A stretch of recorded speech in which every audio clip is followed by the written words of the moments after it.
Hello, and today we're going to be reviewing a generic 18/20 volt gooseneck work light. So let's go ahead and get started. Okay, starting off at the bottom of the tool, we have the battery slot. Now, the battery slot on this particular light was made for a Makita style battery, but you can actually order this light for other platforms such as Dewalt, Milwaukee, Black & Decker, Craftsman, or even Bosch. I decided to go with Makita since I already have Makita batteries, and that's just the easiest one for me to review. Overall, this particular light seems to have a fairly decent performance, at least when it comes to the battery slot. The battery slides on nice and easily and locks in place, and I haven't had any issues with the batteries accidentally falling out, even if the light has been dropped. I will say there is a little bit of wiggling when it comes to just the seat of the light, but it's not so much that you really need to worry about the light becoming disconnected from the battery, and it doesn't affect the performance of the light when the lights turn on, even if you shake it. So at the end of the day, the battery slot does get a pass, and it is perfectly adequate for this particular use. So let's move on. Okay, next up we have the power switch. The power switch is located on the base of the tool, and it is that basic little light bulb icon on the pad. Overall, it's a fairly simple switch. You press it once in order to turn the light on, and then you press it again to switch to the high mode, and then you can press it again to switch back to the low mode. In order to turn the light off, you have to hold the switch for around 2 to 3 seconds, and then the light will turn off. Overall, there really is nothing wrong with this particular switch other than the fact it's a little bit on the small side, and I personally would have liked to have seen it to be a little bit bigger, but other than that, it still gets a pass. And next up we have the gooseneck itself. Now, the gooseneck itself is actually a fairly decent gooseneck. I've owned several different products over the years that feature gooseneck designs, everything from phone holders to other lights to real life geese, and quite frankly, I'm really happy with the gooseneck on this particular light. It seems to do exactly what it's promised to do. I've noticed with a lot of different products over the years that the goosenecks will adjust themselves, or they won't bend exactly where you need them to go, and they're just not all that, well, great at doing what they're designed to do. This particular light does exactly what it's designed to do, and it stays exactly where you put it, which is a huge deal with this sort of a product. I really am appreciative of just how well the gooseneck on this particular light works, and I don't have any complaints when it comes to its use. It stays right where you put it, and it does a good job of bending, and you can bend it into several different positions fairly easily, and it remains powered on, and I haven't noticed any sort of issues with the light itself. So in my opinion, the gooseneck on this particular light is fantastic, and it definitely gets praises from me for actually doing what it's meant to do, unlike several other products I've tried over the years. So in my opinion, this gets a pass with flying colors. Moving on. Okay, moving on from the neck to the hook. Now the hook, or the hanging hook I should say, is made out of plastic, and it is a fairly flexible plastic, but yet a fairly rigid plastic. I don't know. I don't feel very comfortable using this hook long term, simply because I just always feels like it's about to snap. It just doesn't feel like that great quality of flexible plastic that will hold up for years at a time. Quite frankly, I think if you use this hook a lot in the cold, or if you leave it out in the sunlight, it probably will break a lot sooner than you would want it to. And quite frankly, I just don't think this hook is all that great. It does do its job, and I guess there is nothing majorly wrong with it. It just doesn't really feel all that fantastic. It sort of reminds me of the same kind of plastic that they use in those plastic clothesline hangers. But if you've never handled one of those, you probably won't know what I'm talking about, since not very many people have clotheslines anymore. I don't know. I'm just not a huge fan of this particular plastic design. I really would have preferred to see something maybe like a metal hook, or I don't know, just any other sort of hook other than a kind of a hard plastic hook that will probably break in a fairly small amount of time. But with that being said, it does do its job, and until it breaks, I really can't say it's horrible. I just don't like it personally. Moving on. Okay, moving on to the head of the light. Now, the head of the light is, well, it's an interesting design. It's about 2 inches long, about the same diameter as a quarter, and is made out of metal. Well, at least the body is. The protective lens in the front is made out of a see-through plastic, and the reflector dish is made out of a white plastic. The LED board, or that has the LED bead on it, is, well, it's a fairly, you know, it's about the same size as maybe a nickel would be, and it has a red and a black wire soldered to it. So as long as you know how to solder, you should be able to replace the LED bead board if anything happens to it. Although I don't think there's a whole bunch of extra wire there, so you'll probably have to be a fairly good solderer if you do end up needing to replace the board for some some reason. But at the end of the day, it serves its purpose just fine. I don't see any major issues with the design.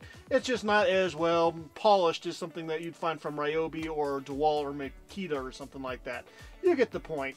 I will say I'm not a huge fan of the color of the light itself. It's a little bit too, well, yellowish. It looks more like a really late sunset than a daylight bulb, and so it's not exactly my favorite color. It's even, well, yellower than Makita's hand light, which you already know I'm not a fan of.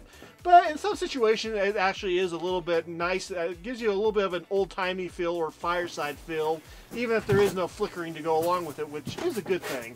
But I'm just saying that it's way yellower than I think most people would desire. But with that being said, let's move on. Okay, let's go ahead and compare this against several other lights in the same lumen range as this particular light. This light is supposed to put out around 300 lumens, and we're going to go ahead and test it against some of the other work lights I have previously reviewed. So with that being said, let's go ahead and get started. And first up, we have the flexible neck Gooseneck Light that we are reviewing this video.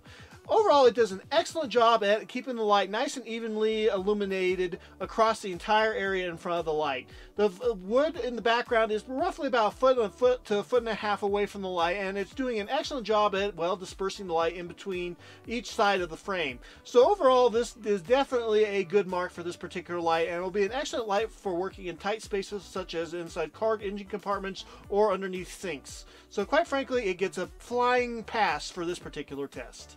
Next up, we have the Makita light that's operating at 160 lumens. The Makita light has a very bright center to the point where it's uncomfortable to look at, and overall is definitely a little bit cooler in color, but it's still not as cool as I personally like. But it's still better than the Gooseneck light, at least when it comes to the color temperature. Overall, the Makita light will get the job done, but in a tight compartment, I still would prefer the Gooseneck light over the Makita light, as long as I don't really care about the kind of color coming out of the light bulb. But if I do care about what color is coming out of the light bulb, the Makita light is slightly better in that regard. And next up, we have the Ryobi. The Ryobi has 280 lumens that it's working with, and overall it does a fairly good job at, well, being bright.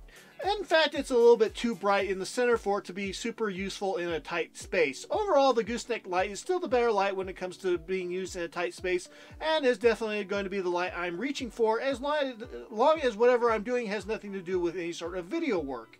The Ryobi light will definitely be way better at looking at things in the distance, but when it comes to tight confines, it definitely is the loser in this situation, even if the color temperature is better on the Ryobi. And the winner of the Tight Spaces contest is going to be the Gooseneck Light. Overall, the Gooseneck Light is definitely going to be the best light for working in a tight space because it evenly distributes the light across the project that you are working on. The other two lights are just going to be more of a outdoor spotlight sort of light, and while they will work in tight spaces, they're definitely not going to be the preference for working in a tight space at this lumen count. So at the end of the day, the Gooseneck Light is the clear winner in this contest, at least in my opinion. Okay, next up we have a medium range test. The white object in the background is roughly about 20 feet away, and we're going to see how well these lights work outdoors at a distance of about 20 feet. So let's go ahead and get started. Okay, first up we have the Makita. Overall, the Makita light is doing much better in this particular test. Overall, it still has a very bright center, but it's not so bright that it's going to be blinding, and it's doing a good job of illuminating the area in the middle of the frame. So overall, at a distance, the Makita light is definitely proving itself to be better in this particular test. Okay, next up we have the Gooseneck Light. Now, the Gooseneck Light is definitely struggling with the distance of about 20 feet. Because of how well it spreads out the light, it's definitely not going to be a good light for looking at things in the distance or illuminating a huge work area. It will work in certain situations, but it's definitely not going to be the #1 choice I would reach for working on an outdoor project or a project that is larger in size than, say, a pipe under a sink or an engine. So it's still going to be useful, but it's definitely at its limits. So yeah, moving on. And last but not least, we have the Ryobi. Now, the Ryobi is definitely still putting out a lot of light in the middle, and the edges are definitely dimmer. So it's still going to be good at a medium distance, but it's still going to be a little bit too bright. And I really wish the Ryobi did a slightly better job at distributing the light evenly across the frame. But it's going to be the best light in the next category, so you'll get the point here in a second. Okay, here in the long range category, the Gooseneck Light, well, it's definitely not even in the running. It does a good job of illuminating the ground up to about 25 feet away, and then that's just about the end of the light.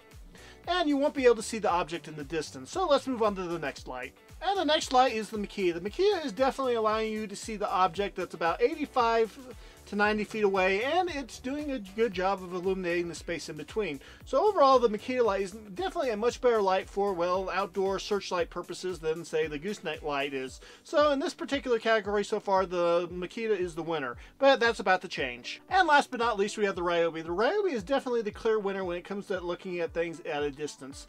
It also has the better color temperature, so in the long range category, the Ryobi is the clear winner, but that really isn't a surprise when you were looking at the light pattern in the earlier tests. So yeah, let's move on to the weight of the tool. Without a battery, the light weighs 264 grams, which is a little over half a pound.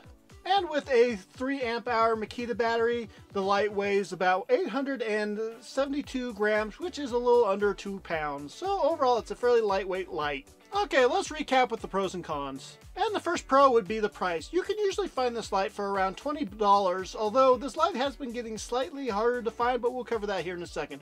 But overall, the price of this light is definitely a pro and something that is going for it. And next up we have the neck. The neck is actually a very nice feature on this particular light, and it stays exactly where you put it, which is very unusual for a gooseneck product. Overall, I am a very big fan of the flexible neck on this particular light, and it comes in handy, so this is definitely a pro in my opinion. Even light. Overall, the even light that this light puts out is very useful for working in a tight space. You don't get that sunspot at the very middle that makes it very difficult to point it directly at your light source, and overall this is definitely going to be the light I'm reaching for when I'm working in tight spaces, so overall this is definitely a pro in my opinion. No flickering yet. Overall, this light has been putting out a very even light with no flickering, which is very good for video work. Unfortunately, the color temperature makes it pretty much useless for video work, but when you're working on a project, not having that flickering definitely makes it easier on the eyes. So it's a pro in my opinion. Lightweight. Overall, this is a very lightweight light, and it's definitely going to come in handy for a variety of different situations, so this is a pro in my opinion. Mounts. Mounts probably wasn't the best word I could use, but you can use this light with a variety of different battery platforms as long as you have adapters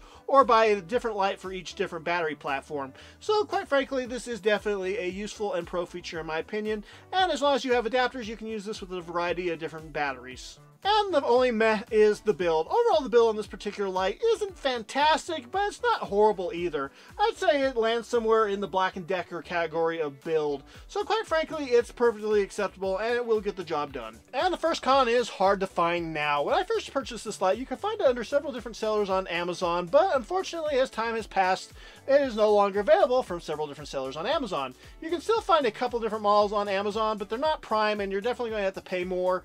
And quite frankly, it's probably not the best option to go with. You can find them on eBay somewhat, but the best place to find this particular light is going to be over on AliExpress, but that brings its own issues. So it may become popular again on Amazon, I just don't know, but overall, it is a little bit hard to find right now.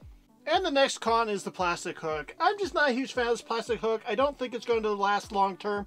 I really would have wished for maybe a metal hook or something, but at the end of the day, it's not that big of a con. And the final con is the light color. Overall, the light color is just too warm. I really would have preferred a wider colored light, but it's not going to be a deal breaker if you're going to be using this strictly for work purposes. So yeah, moving on.